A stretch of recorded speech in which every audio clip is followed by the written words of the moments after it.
Greetings, Mavericks and new viewers.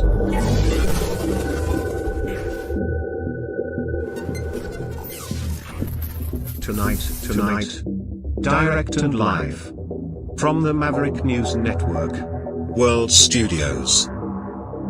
This is Maverick News with Rick Walker.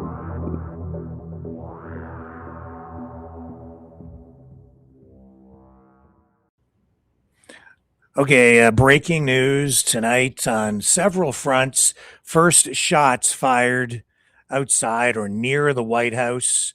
We have video for you. We're going to show you that. We have, it looks like missile strikes possibly involving Oreshnik, nuclear-capable Oreshnik missiles may be striking Kiev even as we speak, following a plea for help from Volodymyr Zelensky internationally and a warning to people in Kiev, including U.S. personnel and citizens from the U.S. Embassy in Ukraine, to take cover. Major attack, and it appears it may be underway, starting even as we speak just now. So we'll get to that as well. And an imminent peace deal possible, maybe. I just don't know what to believe with Trump anymore, if anything at all, but that's what he's saying. The end may be near in with the Iran conflict, and the Strait of Hormuz might be opening shortly. But we just don't know because he's lied so much. You just can't believe anything that comes out of the guy's mouth. Nevertheless, an emergency meeting taking place at the White House, shots fired on the White House lawn. Let's get you the video. And we're going to go to Mike Bacaric in just a moment, who is joining us live here tonight as well. And that will be extremely helpful to us because we need his input to try to make a sense out of this. This is outside the White House just moments ago, minutes ago. Within the last 20, 25 minutes. You can hear the gunshots, or what may be gunshots. So conflicting reports, possible someone may have been shot outside the White House, not confirmed. Those are reports coming in on social media, but clearly you can hear something that sounds like gunshots. Reporters on the front lawn cleared out of the area, and we'll get into it in more detail when we come back on the other side of this. We are the Mavericks. Welcome to the Matrix, baby. Hope you like the view.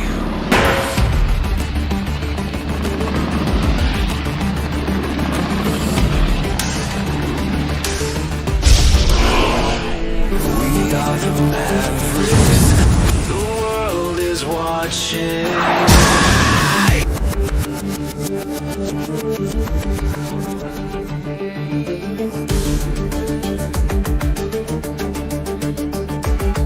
We are the Mavericks.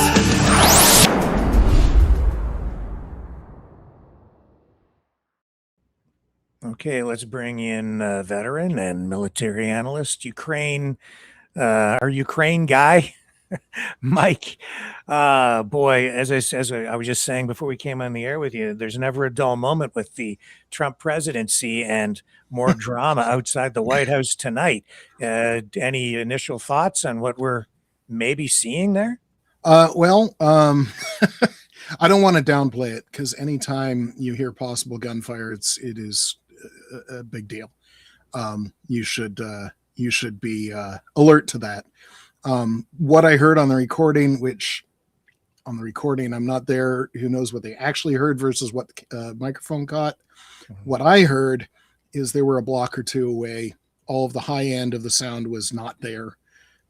Anybody that's tried to gauge the distance of thunder knows that the further away it is, the fewer high frequencies it has, and the more high frequencies, the closer. So I heard a lot of lower frequencies. I heard a lot of muffled on the top. There was a guy in the video that was just walking. He obviously didn't feel a whole lot of panic, but the reporter kind of ducked and covered. You can see the guy on the hill. Yeah, I'll bring the audio down while you speak. Now, is He's that it looks to me like it could be a police officer, some maybe sort of security, because he's all dressed in black, but I Mhm. I have no way to know for sure. There's regular security patrolling both, well, pretty much any of the government buildings, because you got the House and Senate buildings and Supreme Court and Yeah, he has a weapon and yeah, he's holding it, in a professional manner, right? In the yeah. proper way. So I'd The say he's the Capitol Police know what they're doing. But I mean, there's also still a whole bunch of National Guardsmen in DC. Um, so yeah, she there's an freaked out, but yeah. And then on the other side of this, it looks like there's somebody else in the background there. So you have, I think, two security I don't know who they are, on but the they're bottom half of that screen, it looks like it's maybe on the top of the White House. yes, yeah. But I mean, the guy on the top part of the video looks like, I mean, he's walking. It looks like he's got a purpose, but he's not really rushing anywhere, not even for a walk. Yeah, and see, Um, and on the just to the other side of him, if you look closer to the building, very, very small. I don't know if you can make it out, but there's somebody else there also dressed in a uniform that looks the same. So I'd say those guys are supposed to be there. yeah. And I don't know how many of you have been to DC, but this looks like maybe it's it's like it's maybe on the back side where there's a whole lot of lawn. It's not on the front. There's a short lawn with a driveway and a fountain, and then across the street is a park, and it's not on that side. So it's somewhere on the sides or the back. And so would you say this is something, if there were shots fired, would this have happened? This probably happened outside the perimeter someplace. Oh yeah. No, from the audio that I sounded, it might have been a couple of blocks away. But at the same time, whatever I might think of the current president, the security of the president is a serious business. They have to take it seriously. If they were herding journalists into a room and not letting them go, there's a good reason for that. A lot of journalists have exactly no training. Some of them don't even have any experience, like wartime war zone experience. But very few of them have training. It's actually a complaint from military veterans is that they're reporting they obviously have no idea what's going on in the military. But Yeah. that's a common complaint there.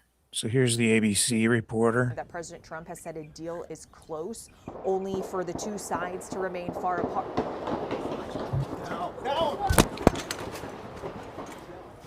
Now that was a lot of gunfire. So I am kind of, I mean, that was dozens of shots from what I heard. So Listen again. Deal is close, only for the two sides to remain far apart. yeah, I lost count after 15. Yeah, me too. I got up to 16, and there's still more after that. Yeah. That President So Trump several has said- dozen shots. I'm going to be curious what it's going to be.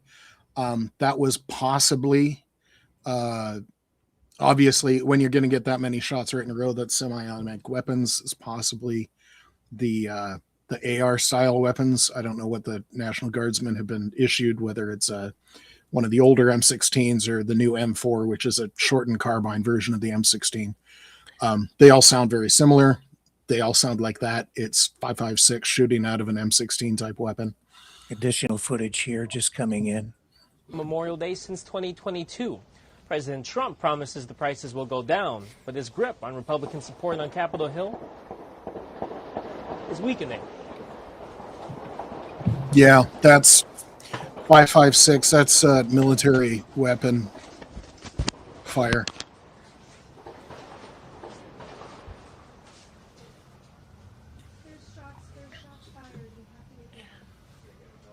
That, to me, suggests they're shooting at someone who ought Yeah. not be there. Or This looks like it's out on the front.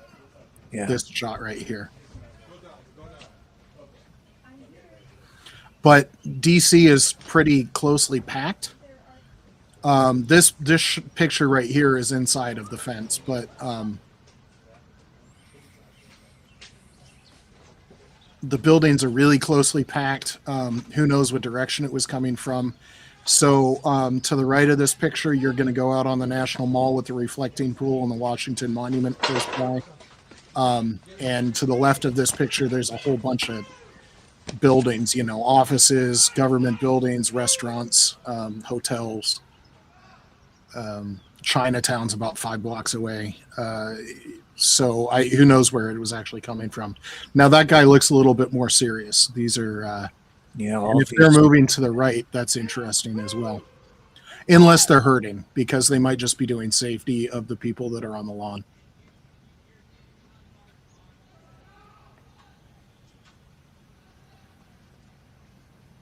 I correct me if I'm wrong, but I don't think we've seen this much chaos and so many incidents focused on a president as we have with Trump. So yeah, that's hard to quantify. I certainly haven't been tracking it. Sorry, I'm moving my camera around. Sometimes if you let confirmation bias get the better of you, just because there's more reporting on it, and now we have got all the live video that we can go to that we didn't really necessarily have at our fingertips 10 years ago. I mean, we kind of did, but not as much. And certainly not as much as we did 30, 40, 50 years ago. So how much is new? How much is maybe we're at a peak, but this peak isn't necessarily much different than it was in the late 60s or in the 50s or in the 20s. We've had a lot of peaks in domestic violence. But I don't know. I'd have to look at some sort of quantifiable number to be sure of that. I do know that he's making people crazy, and he's deeply unpopular. He just rebounded a smidge off of his second term low, and his second term low was equal to what it was immediately after the January 6th insurrection, which was the lowest point of his first term. So he's near the lowest part. He's doing all sorts of things that are making a lot of people mad. That's not in any way a justification, but there's a lot of discontent and unrest. I did read, and again, confirmation bias, I don't know the subject, but there was a person that claims that if some certain percentage of the United States population is ever turning out to protest, like in person and in the streets, that the whatever party is in power hasn't stayed in power for very much longer, and the No Kings protests are like just right below that inflection point. So this is a weird point in American history. Yeah, that's about the right word too. Weird. Fox News now reporting that a gunman has been taken down. Oh yeah, you can hear that much closer. A couple of blocks away. Yeah, I would bet that they're going to be doing that.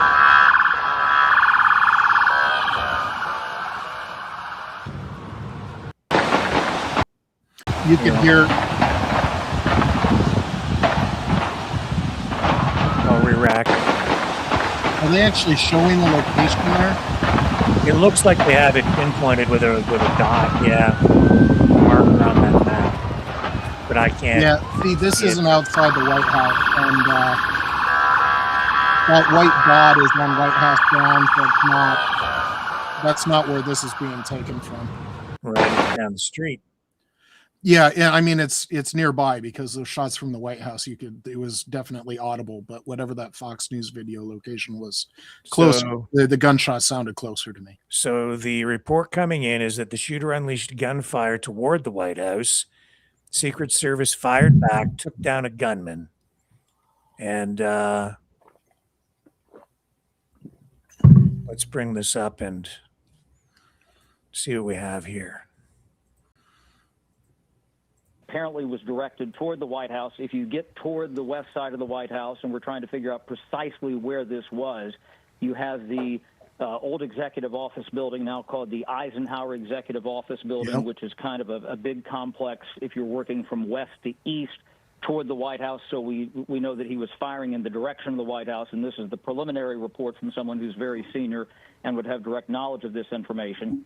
Again, a lot of people in town. There was one source that had, questioned me earlier, even before we had this information. There's a lot of motorcyclists in town for the Memorial Day events. They always come for this time, and people thought it might have been, motorcycles backfiring or something like that. There's quite a cacophony of that. No, but this is clearly M16 someone who fire. came up and was firing at the direction of the White House. And the president, of course, is at the White House today. Hey, Chad, Kevin here. If I could just get you to break down again, based on what you've heard, this person was taken down. Does that mean they have been neutralized, or do you think they were they sort of made physical contact with this person? I'm just trying to get some clarity there. I was told that they were shot because the Secret Service returned fire against this individual. Gotcha. And have you heard from any cabinet secretaries or any other high-level officials about what's happening? Yeah. This is all we've gotten right now. It's Memorial Day weekend. People are spread to the four winds, and the reason I, always jump in on this is that, I used to cover local government, and the best stories about the county sheriff's department would come out through the county commissioners and vice versa. So when you cover Congress and something's happening in the administration. Yeah, that was a lot of gunfire. I'd be surprised if they didn't just take them down. I mean, somebody's shooting you. You don't have a whole lot of choice unless like an opportunity presents itself. But I don't know what he would be shooting at. Congress is out of town. There wasn't really anyone outside the White House. Well, there was this emergency meeting that's taking place because of Iran, but that's right? in the basement. If there's an emergency meeting on Iran, that's in the Situation Room. That's well underground. That's well protected. But even the windows on the White House are bulletproof. I don't know if this guy, I'm assuming it's a guy, statistically they're mostly men, but it's I don't know what they were shooting at. So is it just a crazy person? But then crazy people can do damage. John Hinckley, the guy that shot Reagan, was crazy. He was trying to get a date with Jodie Foster, who had never met him. I mean, so who knows what? And in fact, this is like clearly somewhere down the street. So it could be even an unrelated matter. Well, and Fox News obviously had no idea what they were talking about. We thought it was motorcycles. No, are you kidding me? This is what frustrates military veterans. I'm like, who on earth would think that was a motorcycle backfiring? Obviously somebody that is not familiar with semi-automatic weapons. So, Well, we'll keep an eye on it because we really don't know much anyway. We could sit here and talk about it until we're blue in the face. And the truth is, nobody knows other than maybe the police. For me, it sounds like it was not immediately at the White House. You could hear it, but it was a block or two away. And it doesn't make sense. I would bet a lot of money that this is a crazy person, that the attempt wasn't serious. And we have this meeting happening at the White House, but I think even more concerning at the moment is what's going on in Ukraine, right? Apparently, as we speak, because we're getting this video coming in now. That's nightly, though. When I was there, maybe Russian missiles, possibly. I don't know. You tell me, because we have these. You got video.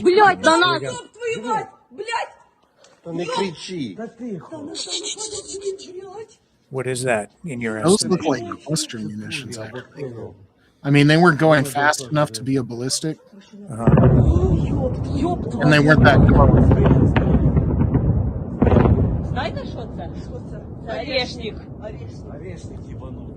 They're thinking it's Russian. Maybe it's a distance thing. It didn't seem like it was fast enough to me. Yeah, the footage I've seen of what was supposed to be Russian missiles, like the first time they used them against Ukraine, it didn't really look like that. That doesn't look like it's moving nearly fast enough. No, that doesn't even look supersonic to me. No, and it's multiple light sources, so multiple things. But They might have even just been incendiary bombs. see what else we have coming in here. Because we have, this appears to be some sort of security camera or live cam footage. Here we go. Yeah, I contacted my friends in Kiev, and they said that this was not necessarily abnormal overnight. Грешник не збивається, він падає. Він упав, оце що це. А що ж розлетілося на часті? Оце? Да. Артем, на яку їбав тут, блядь. Збили, диви, як падав. Goes on for quite a while, so I don't know. Here it is. Here's the. Не кричи. That's what it looks like. Yeah, this is almost on the exact other side of it. You Yeah. can see with the angle. And it doesn't look like it's moving fast at all. No, that looked like, if something was falling at a terminal velocity,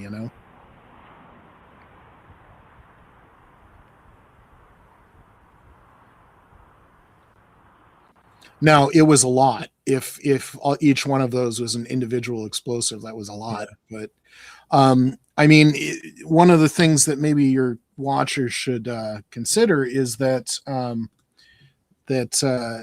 this is a relatively normal night for people in Ukraine, and it's been a relatively normal night like this for 4 years.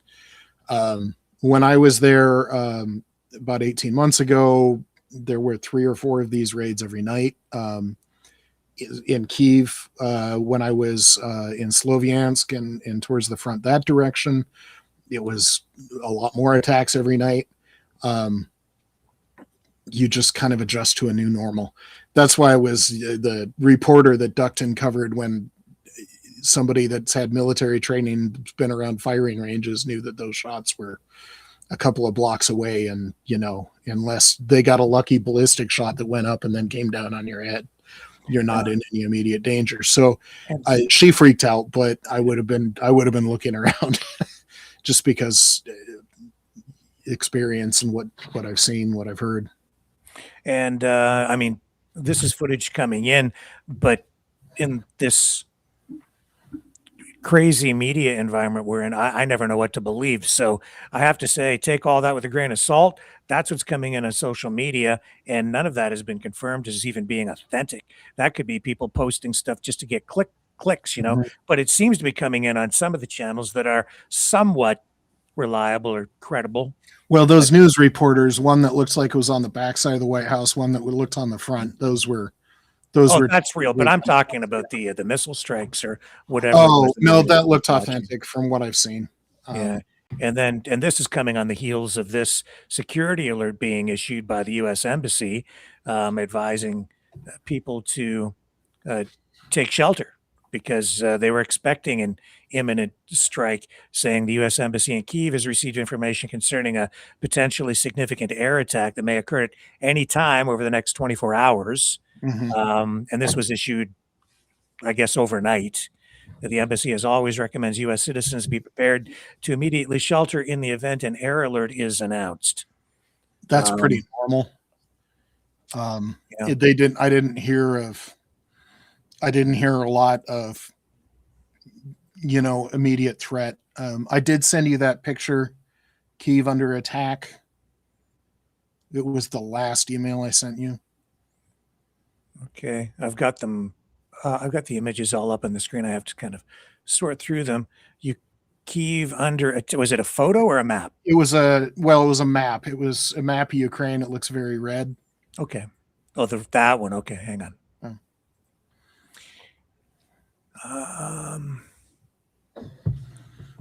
Yeah, well, Volodymyr Zelensky also posting on social media pleading for international assistance, support, help. Yeah. Because he ran out of Patriot missiles. Yeah. There's only a certain number of missiles that can actually intercept a ballistic missile, and he's out of the Patriots. So maybe Germany will get him some. I don't know. Is that the one? Yeah. So when I was in Ukraine, I still have the app on my phone. It's a nightly warning for where the attacks are. Anything red is a district of Ukraine that's currently under attack. Well, okay. It's either currently under attack or there are currently Russian ordnance flying overhead. So you might have a few drones overhead in that district that are going somewhere else, if that makes sense. You're not necessarily under attack, they're just there. So this was pretty normal. You can see most of Ukraine is red. This is normal for the last 4 years. Russia attacks every night. I don't know if your audience can wrap their heads around it, but this is normal. And the thing that does give this more urgency tonight, though, is that you have, first of all, Vladimir Putin vowing some sort of revenge for recent attacks launched by Ukraine against various types of infrastructure. And I think you indicated they hit a drone training facility of some kind. And then Zelensky responding to that, saying, please help us, and also today, he is, I've seen the word demand, but I think he's like urgently requesting admission into the European Union as an equal member. Again, with all of this going on, but he's saying, please help us. They're threatening to send in Oreshnik missiles again. So where does that leave us tonight, Mike? Well, Ukraine still needs help. There is a whole left by President Trump abandoning Ukraine, that the European Union hasn't necessarily have the weapon systems to fill in the gap for the Patriots, or necessarily the industrial capacity to build a lot quickly. But the United States doesn't necessarily either. So we shot off a lot of Patriots during the Iran war, and then we sent a lot of Patriots to Ukraine. So there's been a lot of those missiles that have been shot off in the last 4 years, and they're not cheap, and they take a while to build. The number that was shot off just in the few weeks of the Iran war, if we don't accelerate production, is going to take like 5 years to replace, just to get back to the levels that we were before the Iran war. So these things, it gets complicated because while Ukraine is in a desperate war, the rest of the world doesn't necessarily feel it. And we were, under Biden anyway, we were expanding our ammunition production facilities and output to try and help Ukraine. But I don't know if any of that's happening with the Trump White House. And in fact, I know that it stopped several times, and Congress actually had to insist that some of the previous allocated money get freed up. That it was left on the table when Biden left the White House, and the Trump administration never sent that aid to Ukraine. Congress had allocated the funds, and the White House was refusing to help Ukraine with it. For what that's worth, there are some French systems, the IRIS system and the SAMT, could fill the gap. I just don't know how many of them are actually in existence right now.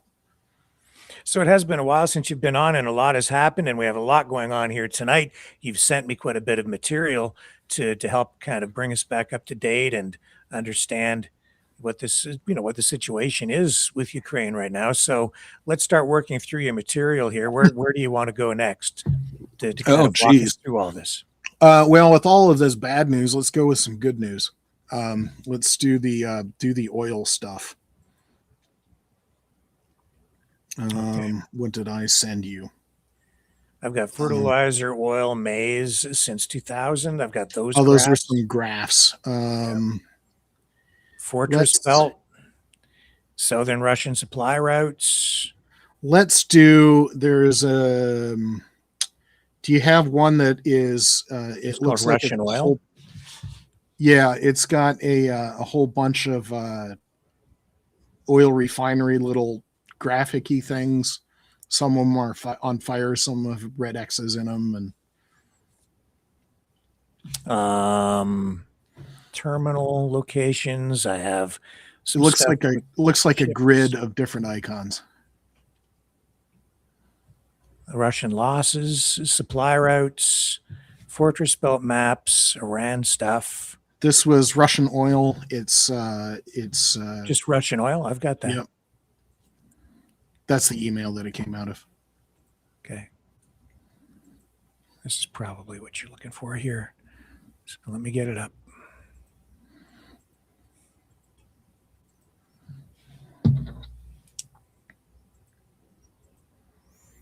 And yeah.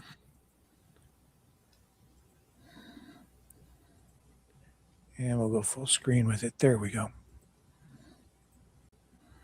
Are we on the right track? Yeah. So this is old. This is from last October, but this is it just goes to show how long Ukraine's been going after Russian oil. But this is the oil refinery bingo card, where they would list the number of times different refineries had been attacked. The reason this is actually happy news is that the Russian government has very limited sources of income, and pre-war, it was in order of importance. It was oil exports, probably grain was second, and then military hardware sales was third.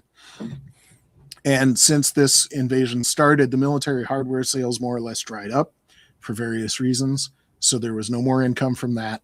The grain got a little bit weird, although they are selling grain again, but that left oil as their primary source.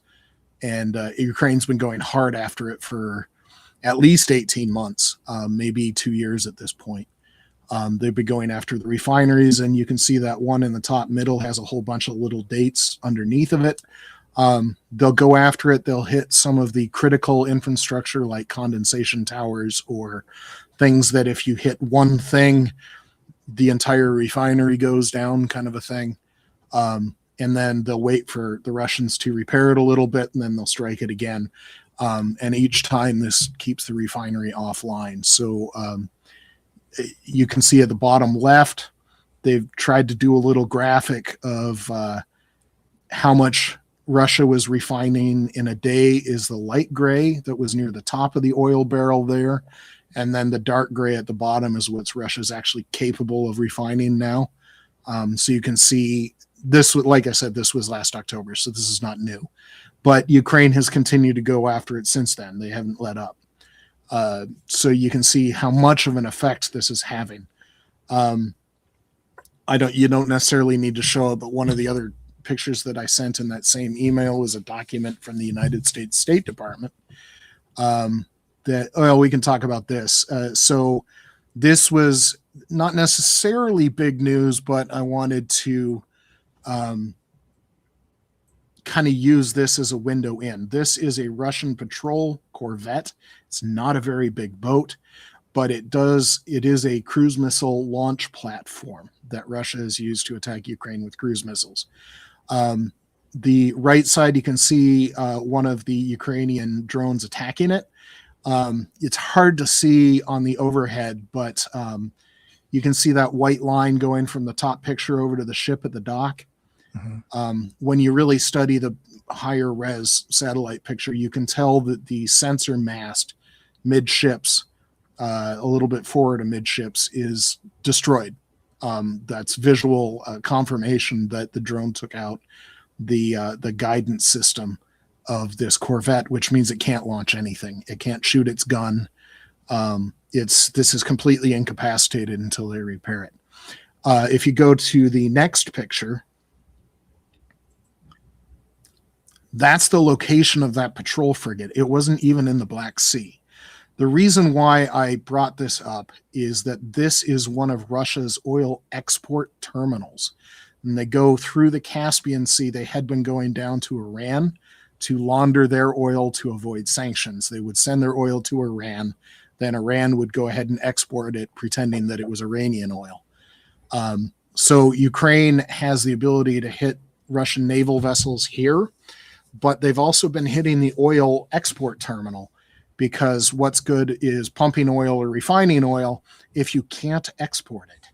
So they've been nailing this among a couple other export terminals, and this is just another example of what they can do. This next picture is the State Department, that under President Donald Trump, there had been sanctions against Russian oil to limit how they can sell it and who they can sell it to, how the banking transactions work. And there was a price cap on Russian oil that I think it was $45, $55 a barrel. It was something lower than the previous pre-Iran war market rate of $60, $70, which, it was just a limit on how much money. It was a way to squeeze Russian revenue and military to help inhibit their ability to conduct war inside of Ukraine. The Trump administration lifted this about 60 days ago. It had run out on a Friday, and by the end of Saturday, this is the renewal that they were going to do it again. So now Trump lifted sanctions on Russian oil, so they can now sell it at market rates. The thing that this doesn't do is Europe is still sanctioning the oil and boarding Ghost Fleet tankers. And then, of course, Ukraine is using what they called kinetic sanctions. So the next picture is kind of a graphic of that patrol boat. I don't know why it's out of order, but circled is the sensor mast that they hit. Right behind that sensor mast, there's a little flat area that's elevated a little bit. It's either 4 or 5, probably 4. Those are the vertical launch cells that launch cruise missiles at Ukraine. You can tell it's not a very big ship. Okay. Any other pictures in that grouping? No, we ran through all those. What was the other? If you go to one more Russian oil. I sent that email. I'm like, oh, I forgot this one.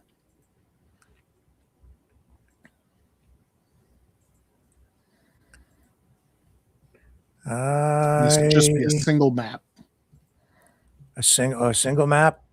Mm-hmm. I think I put it over here on a different tab. In fact, I might need to bring it back up. So let me take a short break, okay, and I'll get it queued. Stay with us. More coming up. All I need to do is find this thing to click on right here.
Maverick News. The world is watching.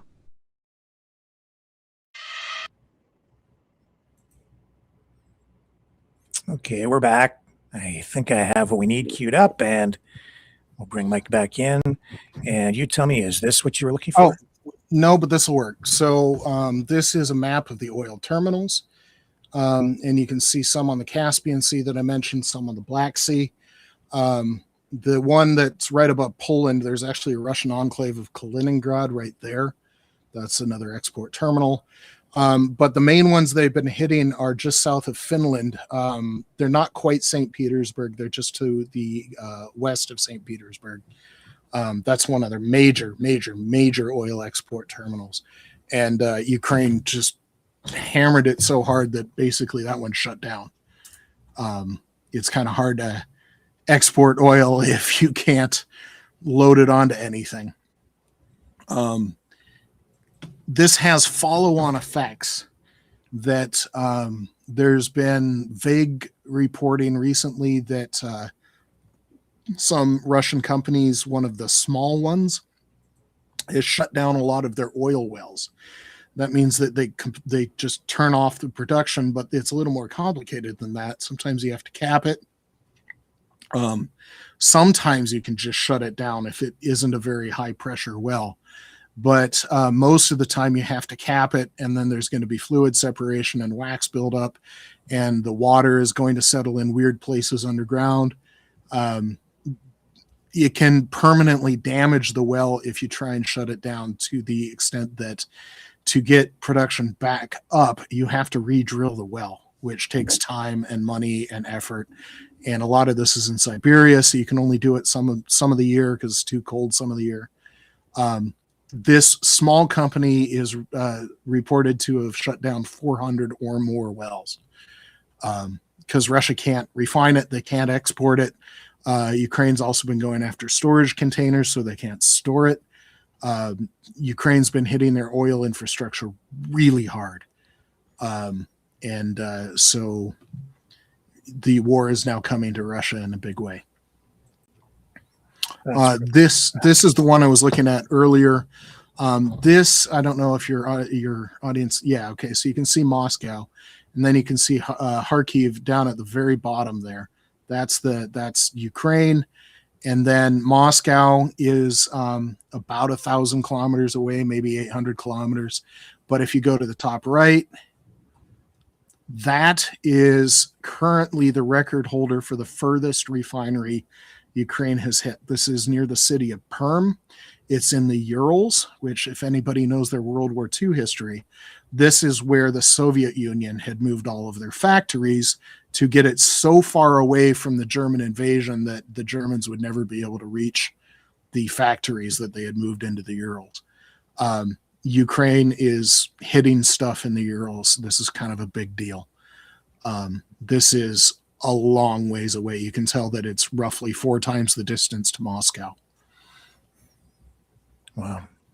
Okay, where do we go from here? I got to pull my stuff back up.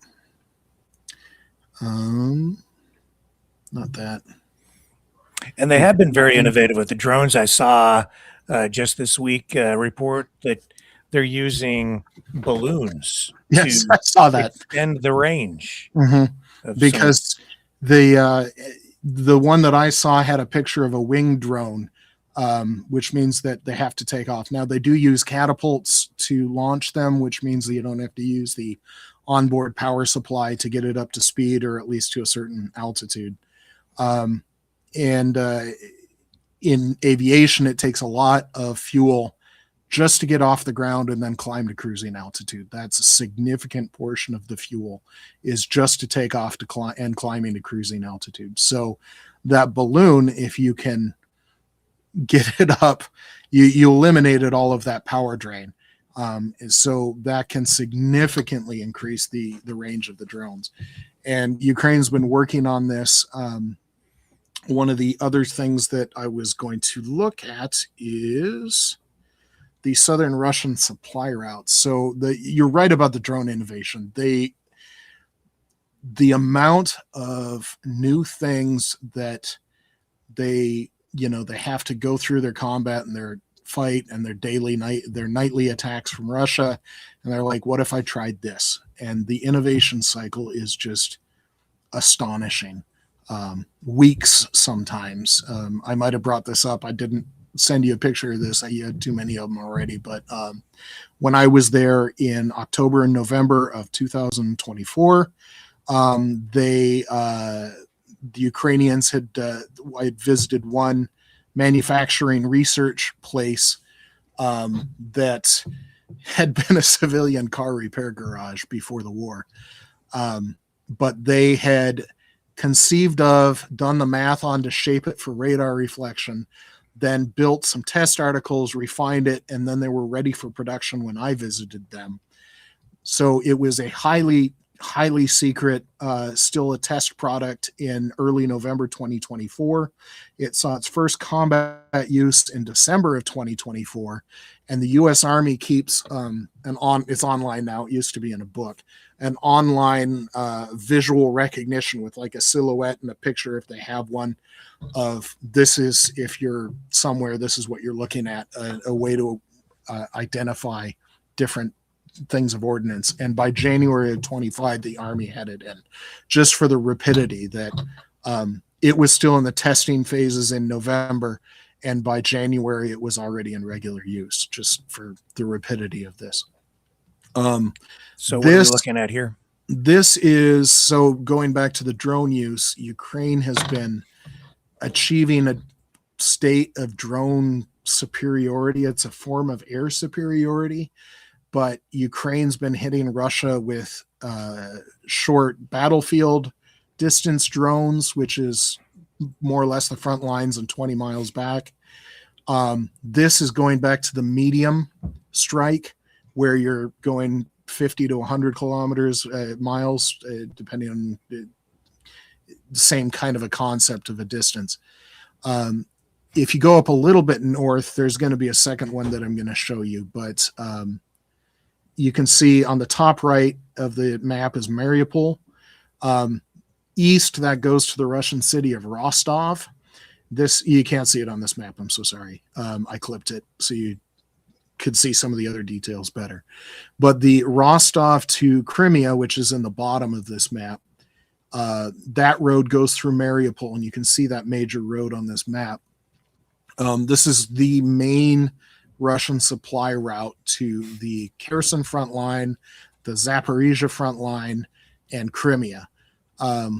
On a different map, you can see that it is one of the main lines into Donetsk, but it is not the only line. The reason I bring this up is that road from Rostov to Crimea, Russia recently shut down to civilian traffic because it's just too dangerous. Ukraine's been hitting that road really hard. There is active partisan activities in Mariupol and Melitopol, which is more or less, it's a little bit west. Bryansk is that, I'm not remembering my Berdiansk. Is that port city? Sorry, I go up. Berdiansk. Yeah. It's been a while since we talked about that. That used to be one of the big spots. But there's partisan activity, both Ukrainians and Russians that are just done with it, are sabotaging things, blowing things up, making Russian vehicle flat tires, hampering the railroad lines. There's partisan activity all over the place. If you go south, the black circles that I put in, those are the only 3 roads into Crimea that are worth anything. You might have a dirt track, but on the north, you have to cross some streams and some rivers and some little ocean inlets. And then on the south, that's the Kerch Strait that they put the bridge over. Those are the only 3 routes into Crimea, and that Rostov Mariupol road is now under that's a questionable supply route. The Kerch Strait bridge, the railroad is still at 30% capacity. The roadway is okay for now. Ukraine continually attacks it. They force Russia to put air defenses there and sea defenses. Ukraine recently sunk a Russian patrol frigate over there that was trying to defend the bridge. So that bridge is still under nearly constant attack. There's a different, go 2 pictures over from here. I don't think we actually even have. I think, hang on a moment. I have to bring that down. There's only the one picture on that. Oh.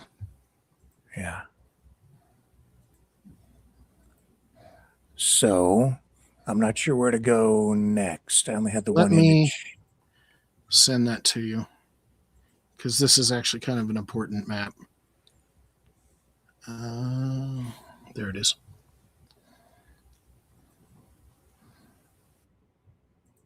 Yeah, I don't know what was going on with that.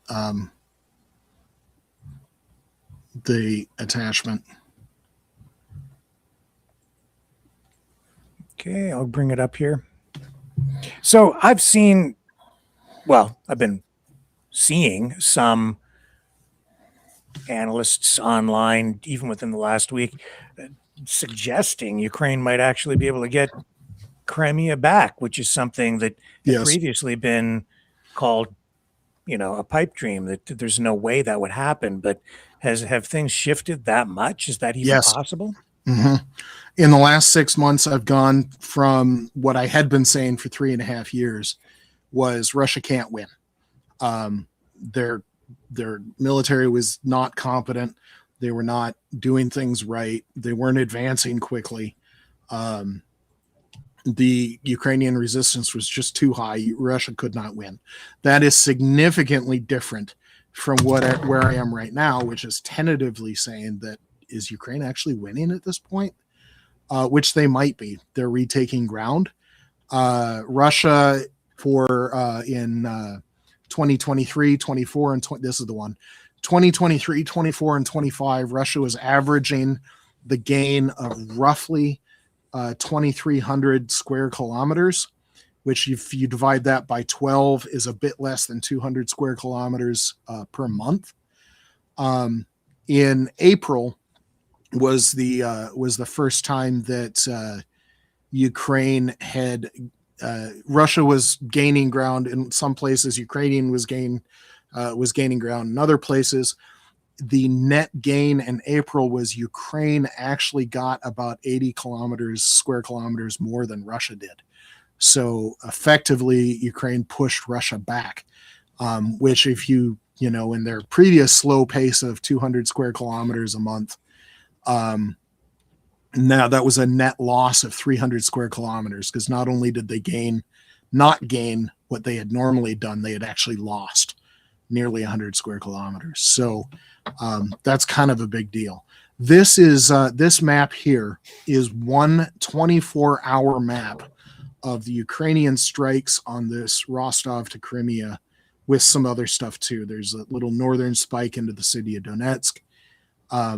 But if you zoom in on it, there's going to be a whole bunch of little red dots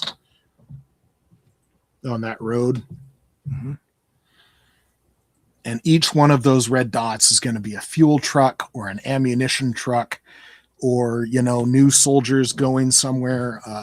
Ukraine's been using Crimea as shooting fish in the barrel for Russian air defenses. So maybe they were trying to send another air defense over there on this road. Ukraine's not having it. There's video of this road that I did not show because some of it's a bit graphic, but there's just Russians driving down this road. There's wreckage everywhere. A lot of it's still on fire. There's a lot of bodies. And this is not the front line. I don't know if you can tell that, but it's not the front line. But given the daily strikes and the current carnage that Russia hasn't cleaned up, it kind of looks frontliney. You can see where a lot of that Donetsk area, there's a lot more red dots up there. But this was kind of a shock to me. I knew this road had been under Ukrainian fire. And maybe 6 months ago, I was a little bit confused because Ukraine and Russia had gotten really good at repairing railroad lines. Both Ukraine and Russia use railroad lines a lot for resupply. And this Rostov-Crimea road, there's a roadway, but there's also a parallel railroad that goes along basically the same path.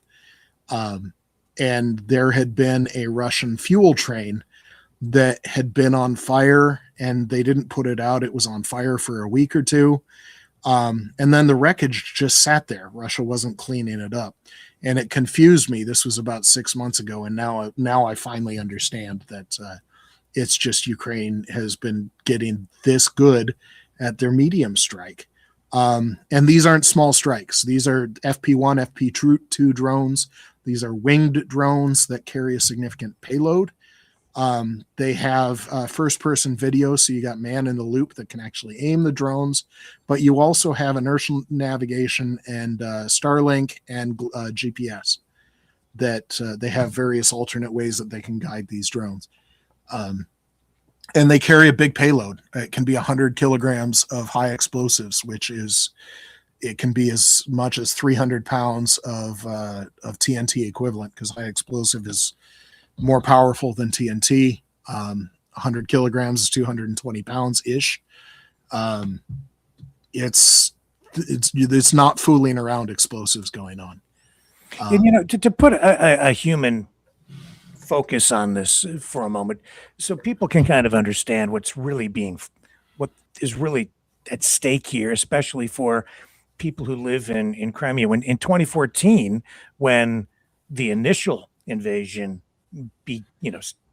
was conducted and Russia came into Crimea, I don't think people here understand or appreciate that the people who were living there, if they didn't accept Russian citizenship, if they opposed what Russia was doing in any way, as they came in to basically invade their home, they they were in deep trouble. So a lot of people had to flee, and they left Crimea, leaving everything behind. They lost their homes, all their possessions. There's no compensation of any kind for the people who had to flee the incoming Russian forces.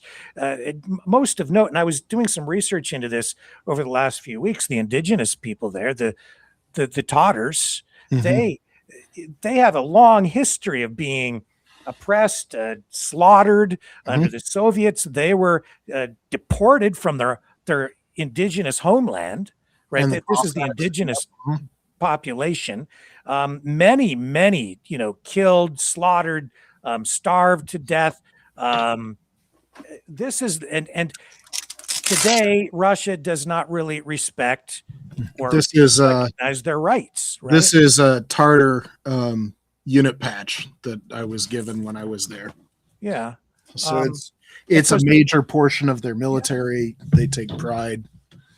And many countries see what's going on there as an attempt at cultural and ethnic genocide that's being attempted again. Russia has stated numerous times that there is no Ukraine. Ukraine is a fiction. They're basically Russians that don't understand that they're Russian. There's been a history of, not just in Ukraine. I read today that today is the anniversary of a purge that the Soviets did in Lithuania, I think it was. That it was 1948, and Lithuania is a small place. It was 50,000 people that got sent to basically Siberian gulags. And it was ethnic cleansing is the term where you go into a region, and if there's a population that's resisting in ways that you don't like, you clear them out. You make room for people that you might send. It was called Russification, where they would export Russian natives to these places to make them more Russian. When I was in Kyrgyzstan during my deployment, this would have been 2008, a long time ago. Kyrgyzstan had been another one of those things where the native population in Kyrgyzstan, the Kyrgyz, were they lived in yurts. It's like the last dregs of the Mongolian, Genghis Khan, Mongolian Empire with. But they had those round tents, the yurts and stuff like that. But yeah, it was Russified too there. And if these people the people who fled, they abandoned their homes. So you've got these abandoned apartment buildings, you have abandoned houses, and then the Russians came in and no compensation paid to anybody. They just confiscate them. And it's my understanding that a lot of these homes were then allocated to military personnel. They didn't get them for free. They sold the expropriated homes to Russians so that they could come in. So you're forced out of your house. You have to run away, and then they basically sell it. The government of Russia sells it to Russians who then move into the area to Russify it, to bring the language, the culture, and force the other people out. And in Crimea's case, as opposed to like Mariupol and some of the stuff on the Azov Sea, in Crimea's case, like around Sevastopol, it was supposed to be this vacation destination. So there would be going to be resorts and stuff that catered to Moscow and St. Petersburg residents with money. So yeah, it was completely not for the locals. Although recently I've been seeing Russia's been so worried about Crimea that all of the beaches have been fortified with barbed wire and dragon's teeth and all sorts of nasty stuff. Yeah. So it looks like it's back in play, and it's maybe possible for Ukraine to retake it even after all this time. 2014 is when Russia first went in. It'll be interesting what actually happens. Right now, Russia is in danger of not being able to hold it, which is different than Ukraine going in and invading it. Mm-hmm. But if Russia can't supply their people, it's going back to the old thing where you study logistics, the beans and bullets. If you can't get into the place where you've got the military people, if you can't get food, ammunition, fuel, any of the things that you need to run and operate a military, you just can't get the stuff there. How can you expect your people to actually do their jobs, right? Mm-hmm. They're going to run out of food. They're going to run out of fuel. They're going to run out of ammunition because you can't get it to them. That's why this Rostov to Crimea road interdiction is so important. Why the railway bridge on the Kerch Strait getting damaged was so important. A couple of weeks ago, the very last rail to ship ferry that had been taking fuel rail cars between Russia and Crimea through the Kerch Strait, that was sunk. They're basically choking off Crimea. They're making it uninhabitable for Russians. So we'll see. And regardless of your views on the war, it's just a tragedy to see people losing their homes. I mean, imagine here in Canada, and I think even in the States, it's hard for people to even wrap their heads around or think about somebody invading your country, coming into your neighborhood and forcing you out of your home. So you have to flee with nothing. You're left with nothing, and they take everything and then basically sell it or give it away to the invaders, to other people coming in to replace you. When's the last time there was active combat on actual Canadian soil? We're not talking World War II.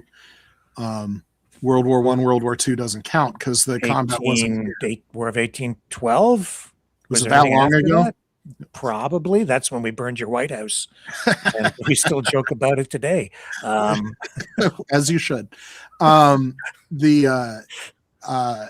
the United States, it was our Civil War in 1861 to 1865. Yeah.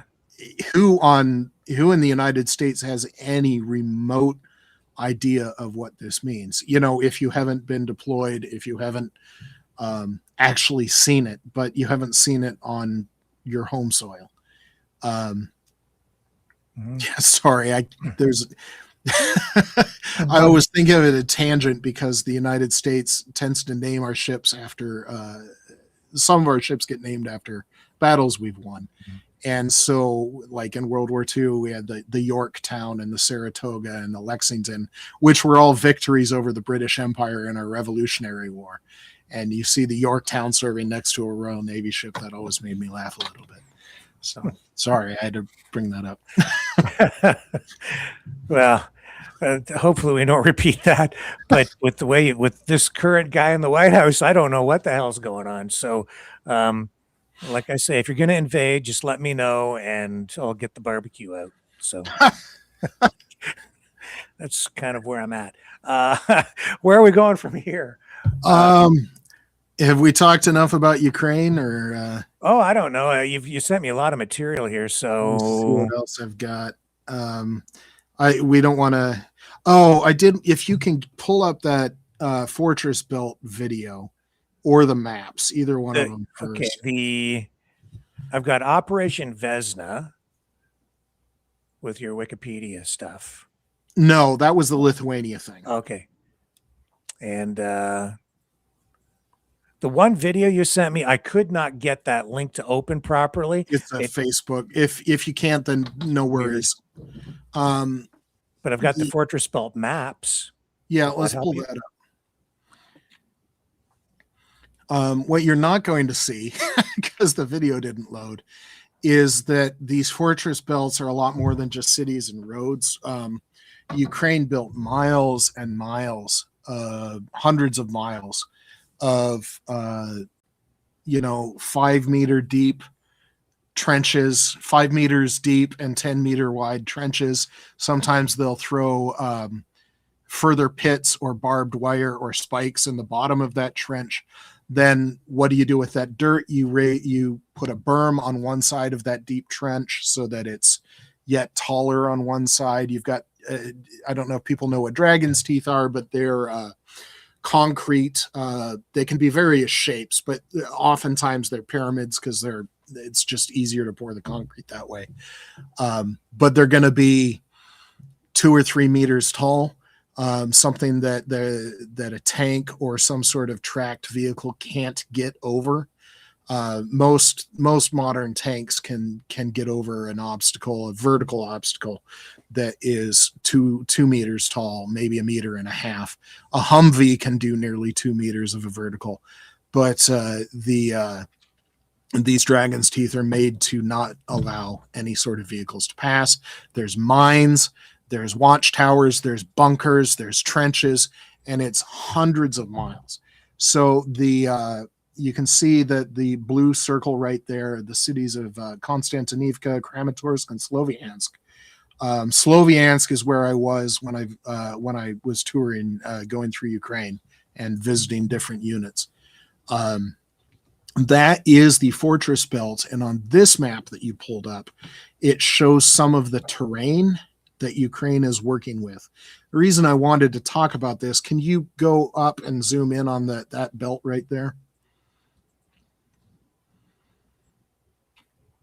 So if you look at this, you can see it's right on the front line, which the front line's fuzzy, but on this map, it's that yellow line. So it's right on the front line. This is the prepared Ukrainian defensive positions that are part of the Donetsk and Luhansk oblasts that Russia is demanding Ukraine turn over in any sort of peace deal. This is the terrain that Russia wants to be able to gain without having to gain it with their military, because their military can't do it. If you go up, not that far. So you can see the blue little kidney thing with Sloviansk. Yeah. So this is in a river valley with a lot of really rugged terrain. And if you go outside of that dotted blue line, which is the border of Luhansk and Donetsk, the terrain starts to flatten out a whole lot. So this is some of Ukraine's most defensible territory. And they put years of effort into building these hundreds of miles of defensive lines there. And Russia wants them to give it up. This is part of the Trump trying to broker a ceasefire that forces Ukraine to give up their most heavily defended territory. It's just another aspect of how silly the Trump idea of trying to end this actually are. Okay, you want the next one? What do you got? I'm going the wrong way on it, I think. So this was more of a generalized, where is this map? That other one, this is that same one that we were just looking at. Is that the one? That's more of a generalized map. There's another one that's a lot more colorful. This one? Yeah, this shows different gradations of terrain that are more suitable to rapid movement, trucks, tanks, that kind of a thing. And if you zoomed in on that, that's really rugged country around Sloviansk, Kramatorsk, and Konstantinivka. And that sea of green just to the west is really easy territory to drive through. Pretty flat. So that's just for a measure of what is Russia actually demanding? Well, they're demanding that Ukraine give up their most fortified thing that Russia has no hope of taking. That's when I say that Russia is looking to achieve military gains without actually succeeding on the battlefield. That's what I'm talking about. Yeah. And it looks like Trump is walking away from, at least for the moment, based on what I heard from Rubio this week, they're kind of giving up on peace negotiations on the Ukraine front. They're just kind of, I think, trying to ignore it now because they haven't had any success trying to do it their way. Well, Trump thought that he was such a good friend with Putin and he could intimidate Zelensky, and he didn't understand either of those relationships. When he said Zelensky didn't have the cards, and then a couple of months later, we had Operation Spiderweb that knocked out a huge portion of Russia's nuclear-capable strategic bomber force. And then, of course, we've seen the expanded drone war and hitting on Russia's oil infrastructure since then, where it looks to me like Zelensky had an easy dozen cards to play that he was in the process of playing when Trump was being an idiot in the White House to him. So Trump didn't understand Zelensky. This has happened before, where in 2018 in France, Trump refused to visit the Bellewood Cemetery, where he just didn't understand military sacrifice. He said that anyone that would die on the battlefield was a loser and a sucker. He just didn't understand what they had to gain for it. He has no concept of what it means to be attacked and for somebody to put themselves in between genocide and their family. They're like, no, I'm going to stop this. You're going to have to go through me. And Trump doesn't understand that concept. It's just completely foreign to him. So he doesn't understand Zelensky. He doesn't understand Ukraine. And the idea that the United States withdrawing support would somehow make Ukraine decide, oh, well, maybe we aren't going to defend ourselves anymore. Which I could have told you back then, because I had a friend on the front line that said, if we run out of ammunition, we'll fight with shovels if that's all we have, but we're going to fight. And Trump has no idea. So the whatever I might knock the Biden administration on for maybe not giving enough weapons fast enough into the hands of the Ukrainians, that's a little bit more nuanced than I'm stating right there. But I might have, Mike, it isn't just that. It's the strategy, right? Because until recently, Ukraine was handcuffed. They weren't allowed to strike military infrastructure, weapons systems, missile launchers inside Russia. Well, they weren't allowed to use Western weapons to do it, and they hadn't innovated into homespun Ukrainian weapons, which is what they're entirely using right now. Anything that's hitting inside of Russia is a Ukrainian weapon. But they, in 2022 and 2023, it's still more complicated than that, but Ukraine needed to push Russia back on the actual battlefield, which means they needed infantry fighting vehicles and tanks and airplanes, because it took us so long to get them F-16s. They needed all sorts of that battlefield stuff. They still need that, but the type of combat has evolved and changed over the last 4 years. So yes, they still do need that kind of stuff, especially if they want to actually regain ground in a significant way, because drones don't regain ground. But like I said, drones are choking off Crimea. So Russia might have to abandon ground, which means Ukraine would need to have the infantry that could go in there and actually occupy it and hold it. But we have seen them using even ground drones. Yes. And that sort of replaces your personnel on. That's been in the last year that they've been really innovating the ground drones. There has been one successful attack using ground drones in combination with aerial drones, but they're drones that might be 5 feet long, maybe 6 feet long, 3 or 4 feet wide. They might be waist high, maybe a little bit more. They're going to mount a machine gun or a rocket, or they're going to be able to lay mines with it, or they're going to be able to resupply troops. Some of them, they're mobile drone launch stations. I mentioned about range, where you can send a ground drone out 10 miles and then launch the drones from that ground drone. All of a sudden, you just extended your range by 10 miles. So any way that you could use a ground drone, they've been doing. They've been using them on the defense. The Ukrainian to Russian casualty rate has been 10-1 or better for the Ukrainians since they started such heavy ground drone use, because their defensive positions that Russia is trying to attack are manned by a machine that's being operated by somebody that's 5 miles away, right?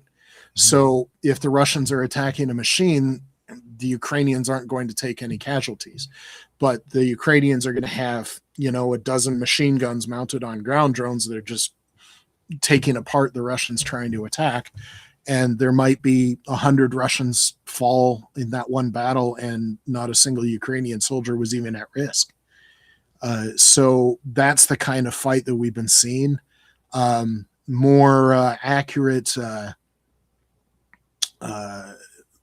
notions of the Russian wounded to killed have been 2 killed to 1 wounded.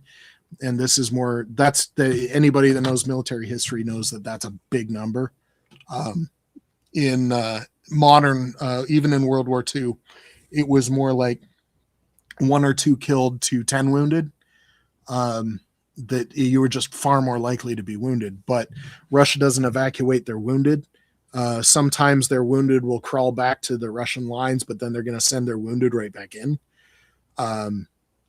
It's not going well for the Russians, which everything's adding up to like, is Ukraine actually winning?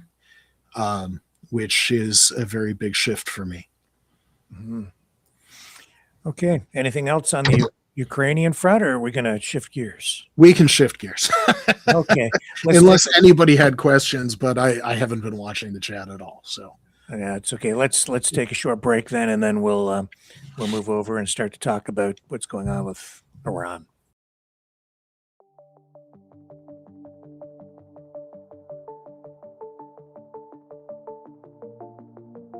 Greetings, brave mavericks. Our quest for truth continues. We go beyond fake news. Together we expose propaganda. Together we pull others out of rabbit holes. We are maverick thinkers. We are all unique individuals, defenders of individual rights and freedoms, credible, trusted, grounded in reality. Maverick News, Maverick News. Defending free speech, free speech. Donate at freedomreporters.com. Do it now. Tomorrow may be too late. Maverick News. The world is watching.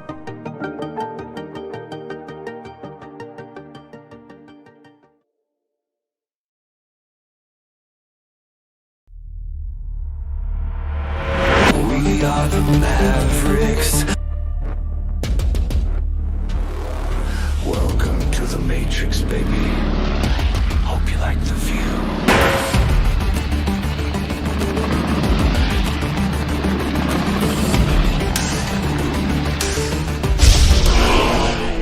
We are the Mavericks.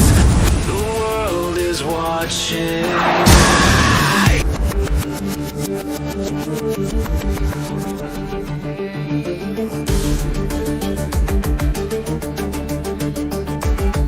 We are the Mavericks.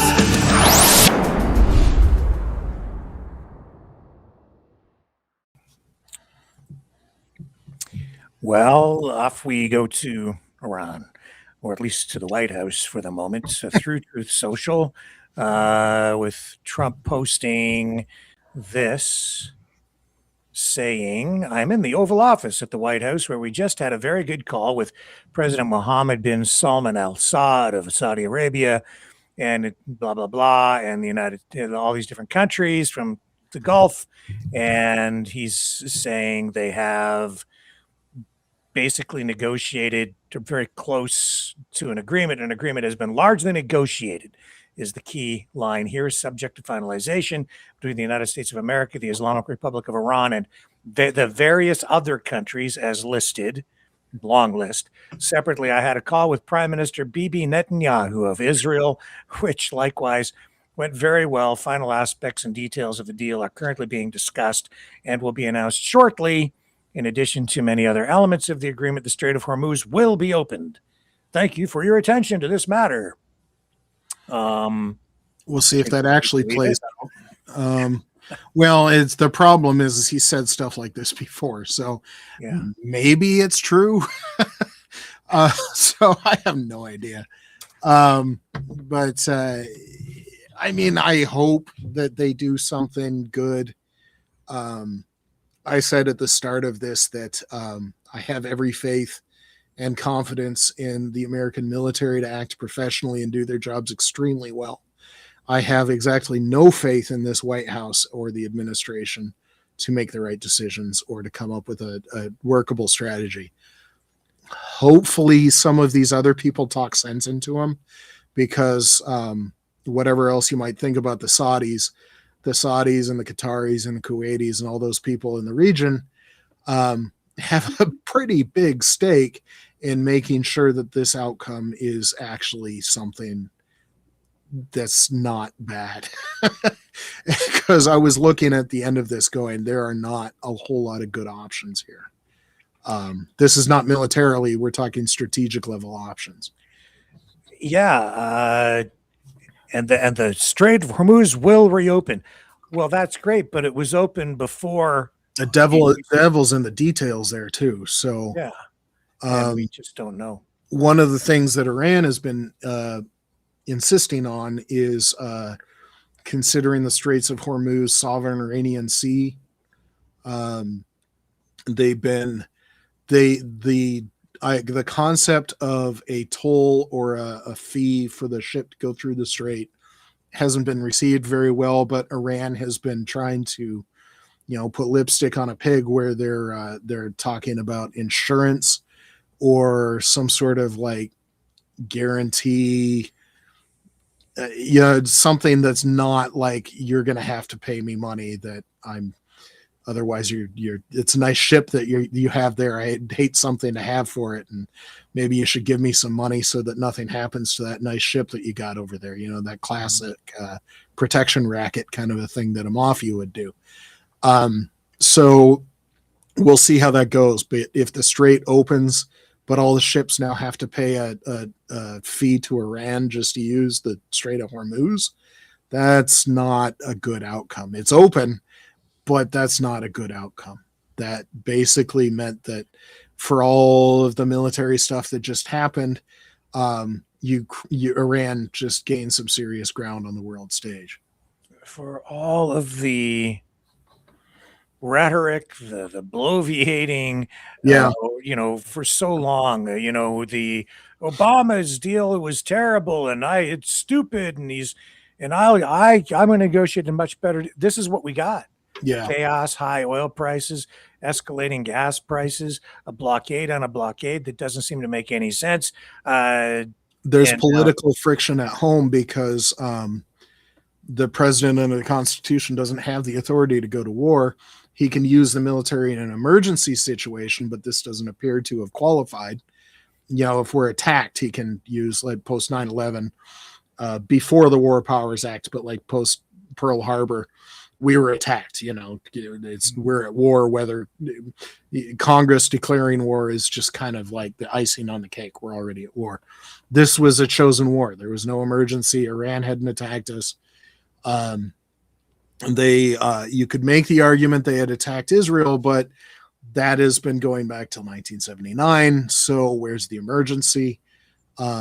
So Trump didn't do his homework, and the American voters aren't behind him.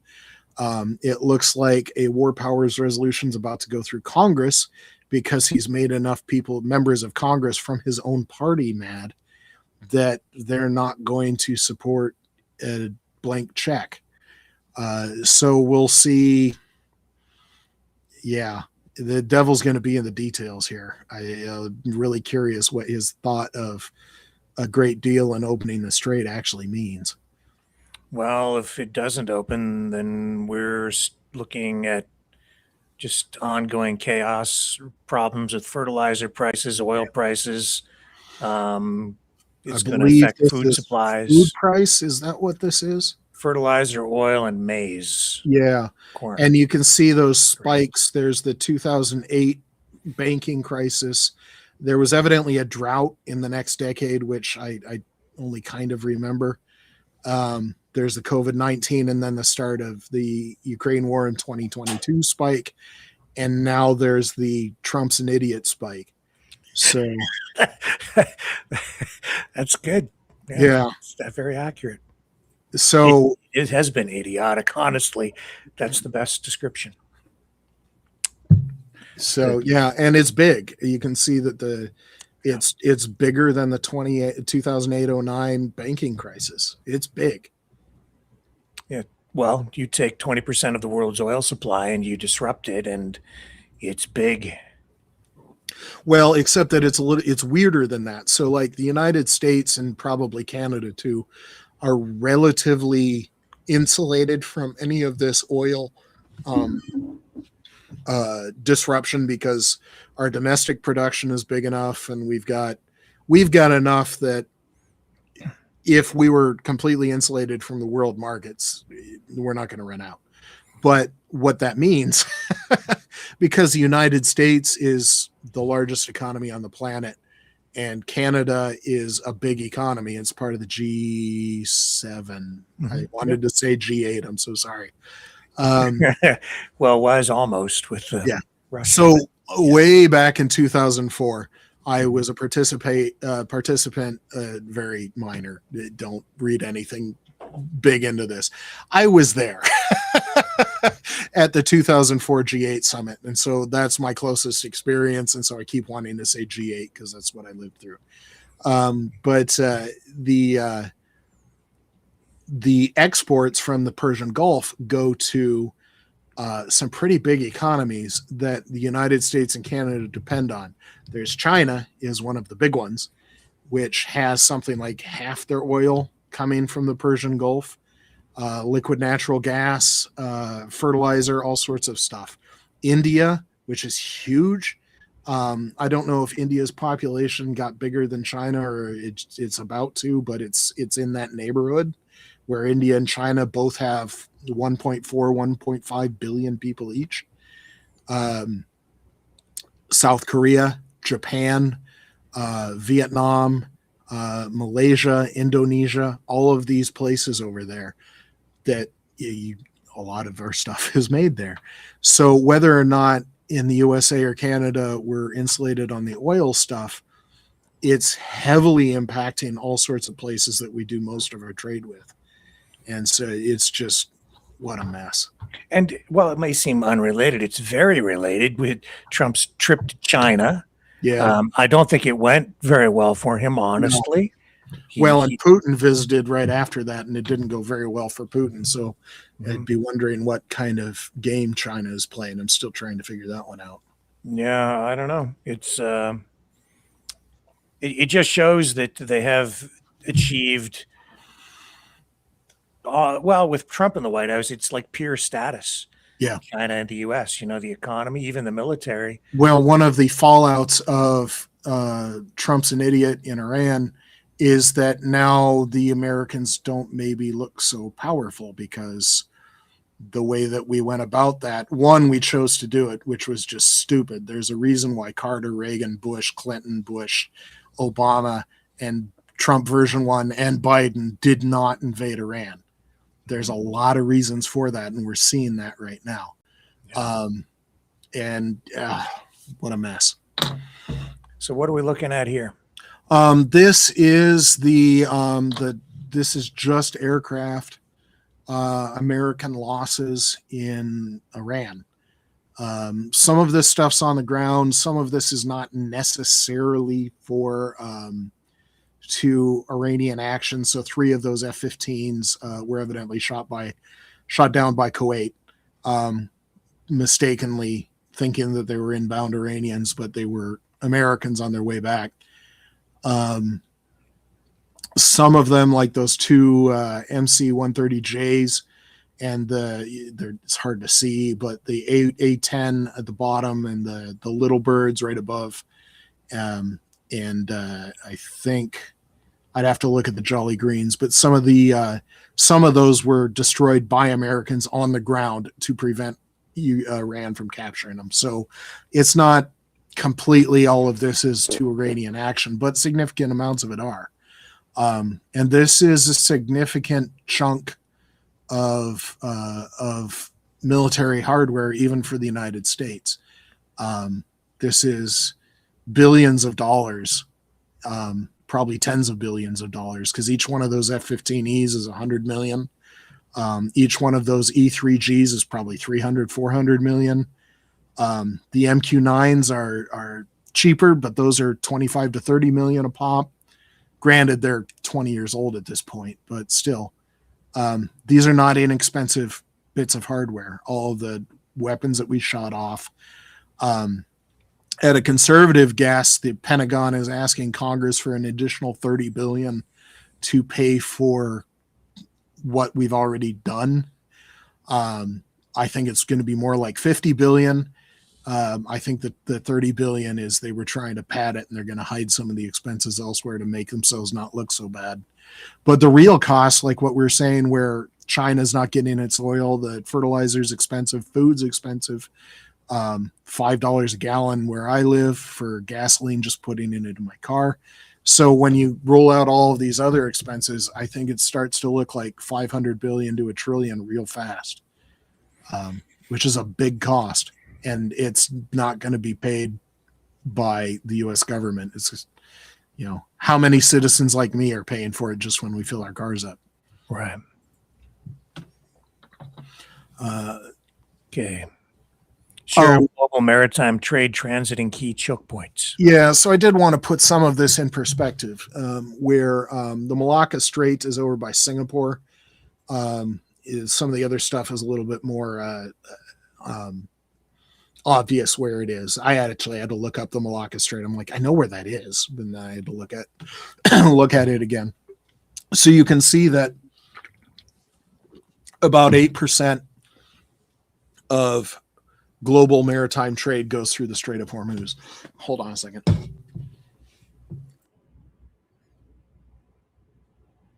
Sorry, some pollen's getting to me. But that doesn't necessarily tell the whole story, because most of the Strait of Hormuz is oil, and a lot of the rest of it is not.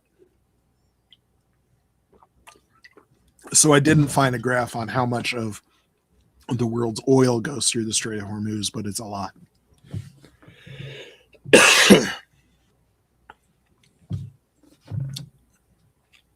Trade value passing through the Yeah, you can see how China is up there at the top. UAE is up there at the top only because pretty much everything they do is through the strait.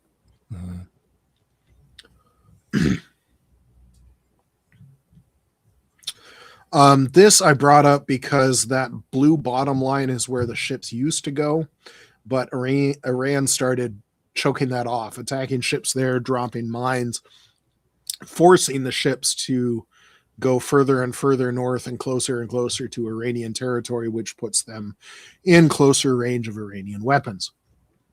So that was one of Iran's tactics, pushing everybody else on the field. This, until today, I don't know where this is going to turn out. This is why I was like, did you really reach a deal? Because this is what Iran had declared is its own sovereign territory in terms of sea. Like inside of those red lines in that shaded area, that's all Iranian seaway. And I would imagine Oman and the UAE have something to say about that. So we'll see when what actually shakes out here. Yeah, because then it just brings into question international law and how far off the coast is considered sovereign territory for any nation, right? So you have... But it's one measure of how strategically stupid this was. Yeah. 6 months ago, would Iran have even dreamt that they could be demanding something like this? Yeah. I sometimes wonder if he does this stupid stuff on purpose, but that's just me being a conspiracy theorist. I just don't think he gets it. I don't think he understands what's going on. He thought this was a way to look powerful because he wants to be the greatest that ever was. Oh, I can't imitate his voice, but I'm a little bit at a loss on how this could possibly make sense. because it really, if on any sane level, it just hasn't made any sense. It doesn't. It hasn't. And this is despite so I don't know if I mentioned this last time I was on, but Hegseth was big, and this is a relatively common thing for veterans of Iraq and Afghanistan in the U.S.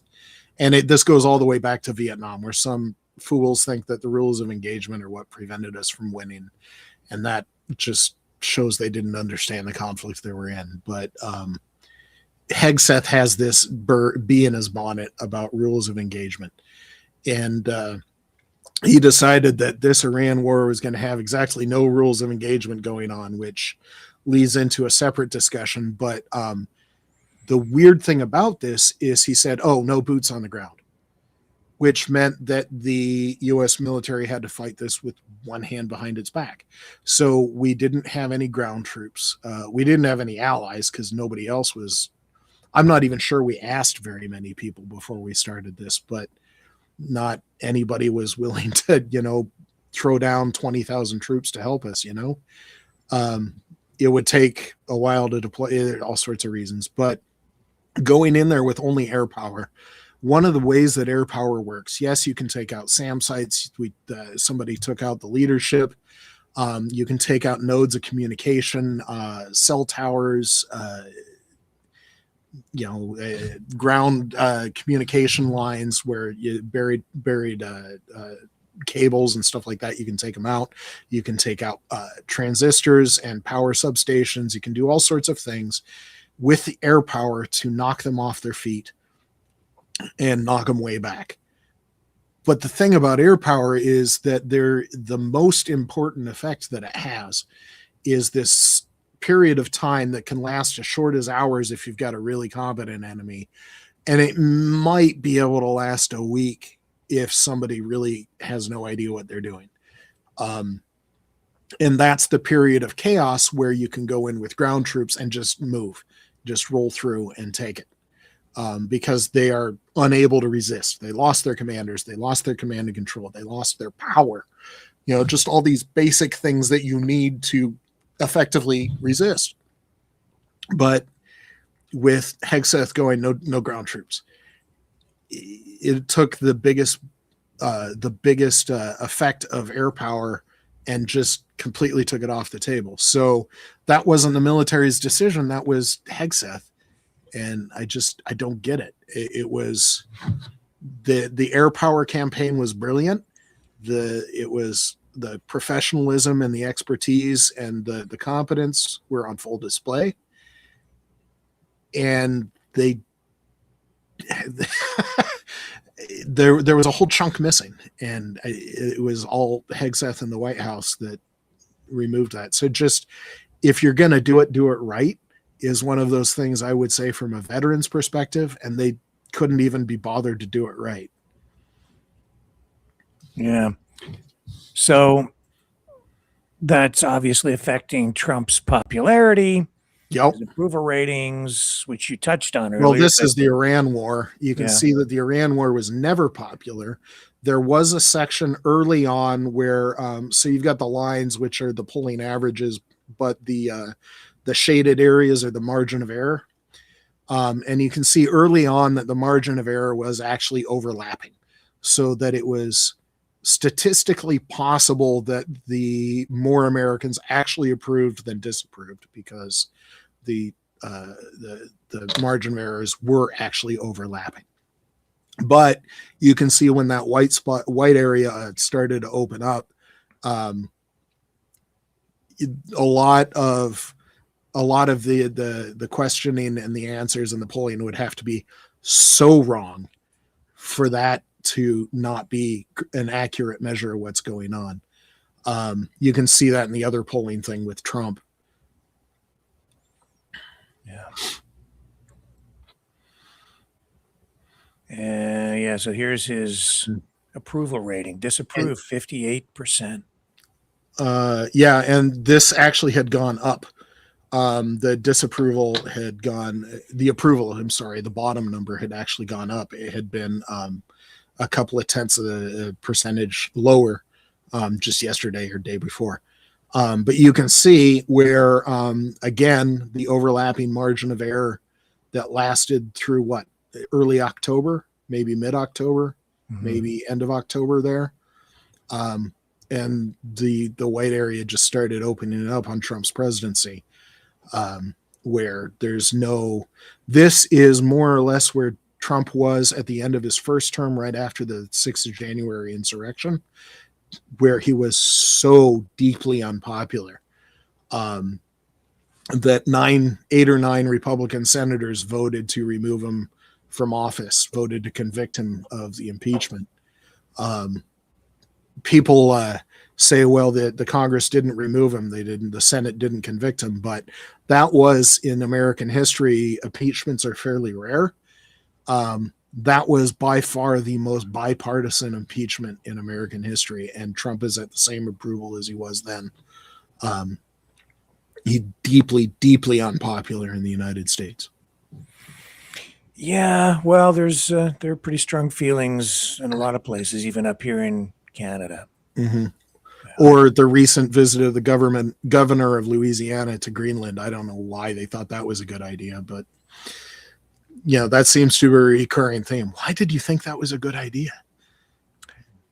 Yeah, I saw he tried to hand out MAGA merchandise, and he was met with, I don't want this, to go home, to a couple of middle fingers. So, yeah. I wish it would just stop. There was one incident where a Greenland kid, the governor of Louisiana, was saying to the Greenland kid, and he's like, the kid had no idea who this guy was. And he was like, kid's like, are you famous? And the governor was like, yeah, you want me to take a picture with me? And the kid said, no. Good job. Yeah. Yeah. If I was a parent, I'd be proud of that kid. Wow. So I am seeing that we have confirmation. U.S. Secret Service did shoot and killed. They shot and killed this apparent gunman who is said to have opened fire on officers at this security checkpoint. And of course, we've had the White House locked down as a result of that. And it looks like the incident took place at a checkpoint at 17th Street and Pennsylvania Avenue, Northwest. All right, 17th and Pennsylvania, huh? I got to look that up. I don't know if we have a map here or not. Maybe find it on Google Maps. Yeah, Lafayette, I'm seeing it. It was about between, it depends on how you count it. It was a block or two, and who knows where the actual incident took place. Didn't they say near that 17th in Pennsylvania? Well, it said it was at a Secret Service checkpoint at 17th Street and Pennsylvania Avenue. So it would be at that intersection. Yeah, so that explains why, because that's a block or two from the actual White House. I had Google Maps opened up, but that explains why. I was like, yeah, that's not close. So it says he pulled a gun out of a bag and fired at officers. I have to wonder, this is suicide by cop kind of a thing. Like what's the point? What's the motivation? Why would you do that? I don't see how that remotely makes any sense whatsoever, because the White House is going to be crawling with Secret Service just in, normal, safe, we're lazy kind of times. Yeah. And there's going to be several dozen, at a minimum, Secret Service agents patrolling the White House at any given time. And like one guy going up to a checkpoint, that strikes me as crazy suicide by cop time. Yeah, it's I just clearly the president's life not even remotely. Yeah, not in any kind of danger. That ABC News reporter that was ducking, that was outside, was in more danger than Trump, and she was in no danger. Yeah, big. Speaking of Greenland too, there was a protest in Greenland with people I think they were shouting, "We don't want to be Americans." I heard there were some that were saying "go home" if it was the same protest, but it might be a different one. Yeah, I have video here. This is another one of this. How does this remotely make sense with what Trump is doing? It does if you look at this whole here's the thing, carving up the world into spheres of dominance. It makes sense. But the thing is that we already had full access to Greenland. And if we had asked Denmark and Greenland, hey, can we put more military installations on Greenland? That would have been an almost automatic yes. Just like it would have been an unthinking, like, yeah, sure, go for it. It's the dumbest thing ever. Why make a fuss? Demonstrators protest against Trump as U.S. diplomats open new consulate in Nuuk.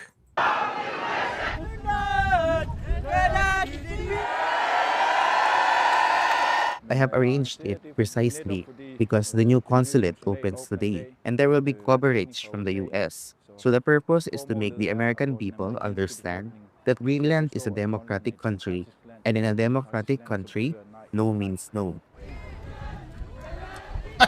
Well, Trump doesn't understand that. He grabs life by the you-know-what. Yeah. Well, if that consulate opened today, that started construction under the Biden administration. That didn't get built in a year. Have we ever had a president that went around picking fights with allies? Close friends? Yeah, it doesn't make sense. We've had like the warmest relationship with both Greenland and Denmark for decades. It's like, how on earth would picking a fight with Greenland? That's what I was saying, is that instead of being a jerk about it, if you just said, hey, would you mind if we did this? They would have been like, sure. That's what I've been saying about the 51st state stuff from the beginning. I was like, if he had said, hey, would you like to be part of would you like to be the 51st state? I might have said, okay. But when he's sitting down there doing it the way that he's doing it, in a very coercive, aggressive manner, saying, we don't need anything you have. And I'm like, F off. Yeah. But it's weird. Mm-hmm. Very, very weird. That's okay. We'll get through it somehow. Lots and lots of tequila. I have family, relatives in the Detroit area, so I don't even want to say it. And the American-Canadian ties, the border was open. Did you even need a passport to go between Canada and the USA? No. I don't know if you do now, but you didn't in the past. You do now. You have to have a passport after 9/11. But before, it used to be show a driver's license and have a great day. That was it. All my whole life until 9/11. Then things changed. It was probably still not that big of a deal. No, it wasn't. For a long time, I would go over here's my passport. That was the only difference. It used to be a driver's license. Then it was a passport. Just show the passport. No big deal. They'd ask a few standard questions, then wave you through. That's it. Yeah, the we're friends kind of a thing. I'm very Americanized. I grew up 2 hours from the Windsor-Detroit border. I lived in Windsor for over a decade. I used to go over to Detroit once a week, twice a week. Before your listeners and watchers want to string me up, there wasn't a whole lot of difference. I mean, America and Canada were so close. Captain Kirk was Canadian. I'm sorry that you inflicted some other artists on us, but we sent you Mike Myers and some of the Fox and some of the William Shatner singing is pure gold. So thank you for that. I mean, we shared so much. I watched Strange Brew, was one of my favorite movies growing up, the McKenzie brothers. And if you put a mouse in a beer, you get free beer. I loved that movie growing up. I just don't get it. Like, why on earth would you like, you guys need to be, I don't get it. Unless it, yeah, I mean, there's some more conspiratorial stuff. Did he actually have a stroke last September? Is it congestive heart failure, as some people are speculating, with the puffiness and the hands and the ankles and some of the puffiness here? But without actually examining him, any of these doctors saying, well, maybe it's this, they didn't examine him. So it's just one of these speculative things. It's educated speculation, but it's still speculation. So did something happen? And this is just like, I got a limited time to live and I'm just going to do everything I possibly can. There's no rational explanation that's like, oh yeah, I understand why they're doing this, kind of a thing. Or like, once it's explained to me, I'm like, yeah, that actually does make sense. It wasn't obvious, but now it makes sense. I got none of that right now. I got nothing that's like, oh yeah, that makes sense. We're not even close to that right now. Yeah. Well, have we covered all the bases here tonight, or is there anything else that we need to touch pretty on? much. I did well, I don't know if it was a mistake, but I did read some of the comments over at Rumble. And a lot of them, okay, but there was one that we should touch on.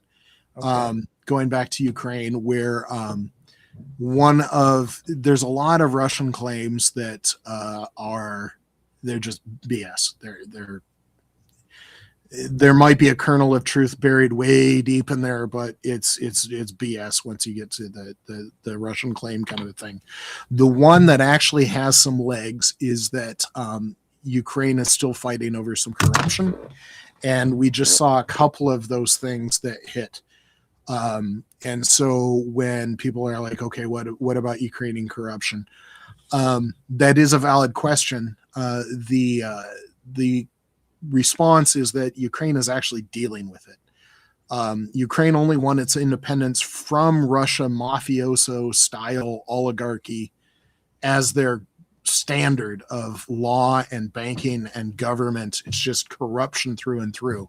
They only won independence from that in 2014, which means a lot of their institutions were just rife with the Russian style corruption. And this is one of those, this is just too cute by half, where the Russian propaganda is like, Ukrainian corruption. I'm like, where did that come from? Gee, I wonder. But there's been a couple of things where even recently where some people are like, yeah, this is not okay. There's been arrests. The bottom line is that Ukraine for 12 years now has been rooting out corruption, sometimes faster than others. The past 4 years have been incredibly rapid. This is one of the Tulsi Gabbard claims, where she was talking about Ukraine was outlying one of the, she called it the Ukrainian Orthodox Church, but it was under the Russian Patriarchy of Orthodoxy, which a lot of the priests were Russian agents. They were giving targeting information, this, that, and the other thing. And so, yes, Ukraine does have corruption problems. The United States has corruption problems. The Canadians have corruption problems. Everybody has corruption problems. But Ukraine is really, really digging it out. They're going after it. Well, in fact, in order to get membership in the EU, that's been one of the conditions, is they were told you have to deal with your corruption problem, which a lot of it they did inherit from Russia because of the culture and the system of government that was there. Oligarchy. They had banks and lawyers and government offices, and everybody up and down military had to hire Western consultants. So like, how do you actually get this done? One of the things that Finland and Sweden had to do to join NATO, that Ukraine has more or less done about 90% of what they did, is taking the corruption out of their military, making sure that sergeants have real training, real authority, real competence. Officers are not corrupt. Officers actually have professional training and can actually do their job.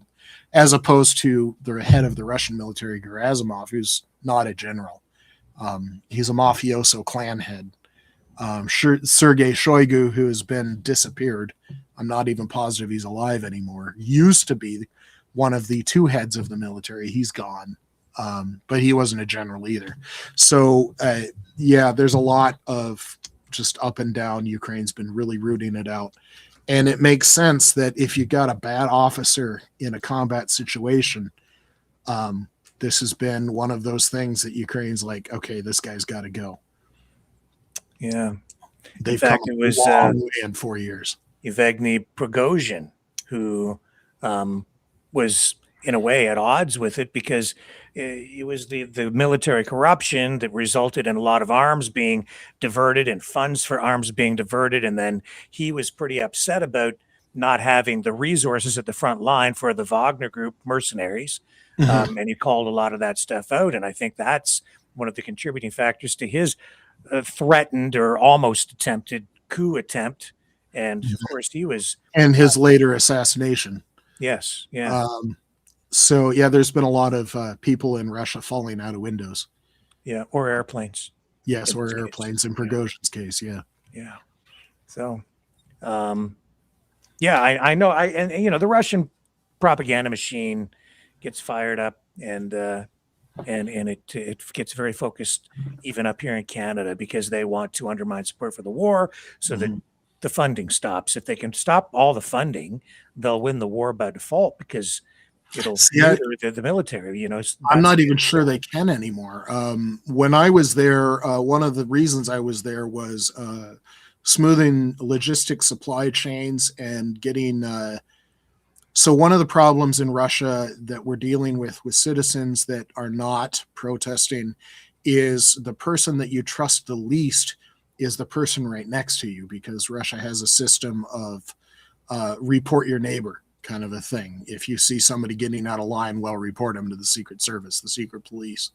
So Ukraine inherited that fear, that cultural fear, where one of the problems at least through 2023 and into 2024, it's better now, was you would have, so for instance, that cruise missile that I said, well, they had built it and designed it, what used to be an auto repair shop. It was not a big building.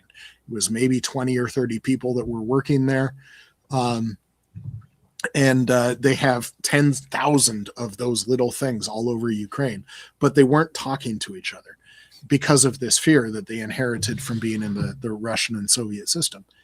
That was breaking down some of that. But Ukraine has solved some of those problems, even at that basic cultural level, where people are getting some crosstalk, some cross-fertilization, where somebody has an idea over here, which is a good idea, but doesn't really do anything until, you know, somebody over here, you combine those two ideas and all of a sudden things just go. And one of the reasons Ukraine has been so successful in the drone innovation and on that medium strike on that Rostov to Crimea road and the deep strike all the way to the Urals is they've solved a lot of that this homespun Ukrainian not just defense but attack is just it's off the charts at this point. It's really effective. Well, I guess we will have to wait to find out what the deal with Iran is. We'll see when they tell us anything new tonight. Well, the reason that I really want this to end well. So this is not me saying it should continue, because it was just starting. It was stupid. But we've seen this before from the Trump administration. Well, they'll announce something on a Friday or a Saturday night. This is the Memorial Day weekend. I don't know if you have this in Canada, but this is a big federal holiday. We've got Monday off. It's like the unofficial start of the summer barbecue season. But Memorial Day is when we pay tribute to our fallen military people. And so they waited to Friday and Saturday on a long weekend to announce this, where a lot of people aren't even paying attention. So this is, they call it burying it in the news cycle. So we've seen this before. How much do I actually trust that this is something real, or even something, if it's real, how much do I trust that it's something good? Because they buried it. Well, and other news going on that I just haven't even touched on. Possible big explosion, the threat of an explosion in California. Was that chemical plant thing? Yeah, or storage or whatever that was? 50,000 people evacuated from the surrounding area. That's huge. We haven't touched on the Ebola thing. That good thing that the U.S. withdrew from the World Health Organization. We dismantled all of our ability to detect, much less help. There's a direct through line that the complete cessation of American aid in these directions meant that this was not caught. It was already a bad epidemic before they even noticed it, because USA had withdrawn. The money was gone. The doctors were gone. The testing was gone. Everything was gone. Honestly, many of the things Trump was pushing, as part of his platform in Trump 1.0, and then carried over, some of the things where I thought, okay, well, that sort of makes sense. If you pull out of the World Health Organization, maybe, there is a threat to your sovereignty in a sense, because you're, I guess, giving up some of your decision making to an international body. But in reality, as you dig into it further, you find out that it's really not true. And because diseases don't know anything about international borders. They could care less about a line on a map. Yeah. And so the rhetoric for just about all of these things is completely upside down. And now in Trump 2.0, as he's implementing some of the things he just never got to the first time around, you're seeing that what he has been promising and advocating for, it's just not so. It's the opposite. It's having really negative effects on the country. He's doing incredible levels of harm to the United States. And all of this added up, it explains why that graph shows how deeply unpopular he is, even in the United States.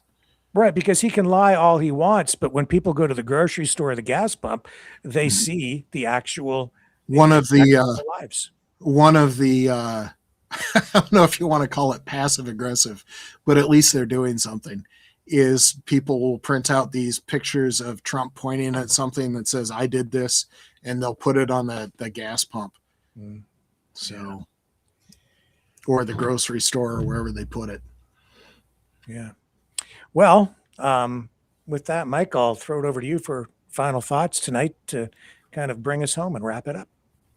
I'm going to go back to something that I tried to say a different time, and I didn't say as well as I wanted to.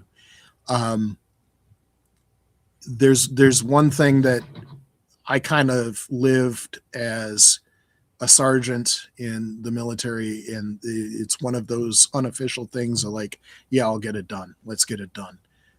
Sergeants are the ones that get things done. But what that means is that there's a certain amount of, we can do something about that. I can, instead of watching, instead of passive, ingesting of the news, and I can have my opinion and I can complain, but I'm not really affecting anything. Get out there and do something. I have friends in harm's way in Ukraine, so I did something. I got gear to them. I continue to help them in various ways. When we're in this situation, you're not helpless. You're just as powerful as anybody else. You've got things you can do.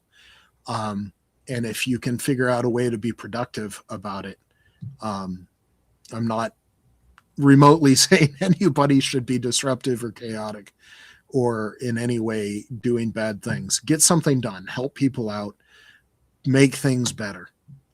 Even if it's just something small. Don't just sit there and complain. Get out there and do something. Spoken like a true maverick. But I am going to show you some footage that has just come in. This looks a lot like the previous footage, but this is a different post from apparently a different source, and this is being described as two Areshnik missile strikes on Kiev tonight. I don't know if it is true or not. It still seems slow, but we'll see. Here we go. I mean, this is similar footage to what we saw. Yeah. No audio with this one. I don't know if it's that same footage or not, but it's similar. It's even from a similar angle to that first video that we It is, watched. isn't it? There's some audio. Yeah. They did say, so I got two friends in Kiev that I'm in daily contact with, and they both said that there was a ballistic missile warning. Russia doesn't have a lot of Oreshniks, so maybe they used one of their very, very few of those. But they have a lot of ballistic missiles that they're dangerous. The Kinzhals, and there's another one that I can't. And Iskander, they're saying that here's more footage. The claim is that even if Iskander M ballistic missile, even if it's not an Oreshnik, those ballistic missiles are dangerous. Yeah. So this is the footage. Pixelated, blurred out. I don't know why. Why would they do that? And it's got that watermark, and so you're in the middle of an air raid in the middle of the night. It's dark. You're trying to use your phone. There's all sorts of reasons why it might not be the highest quality. That looks like intentional pixelation to me. Well, the watermark is going to pixelate it a little bit, and yeah. And then other new. So scroll down.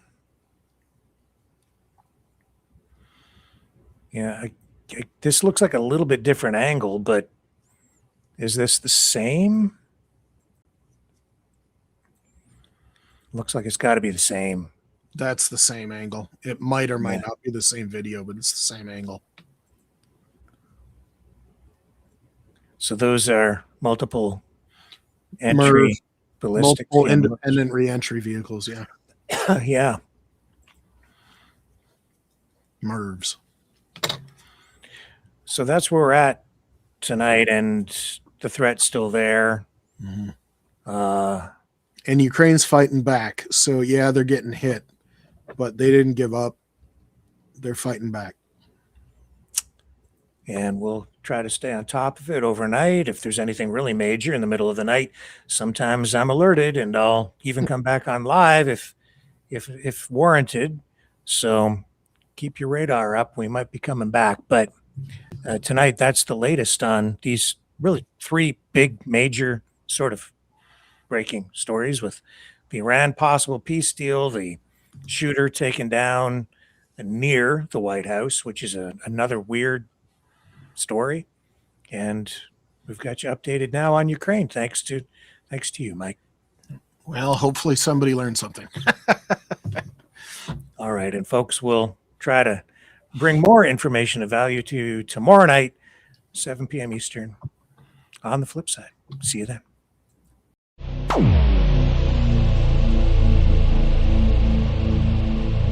This has been a Maverick Multimedia production.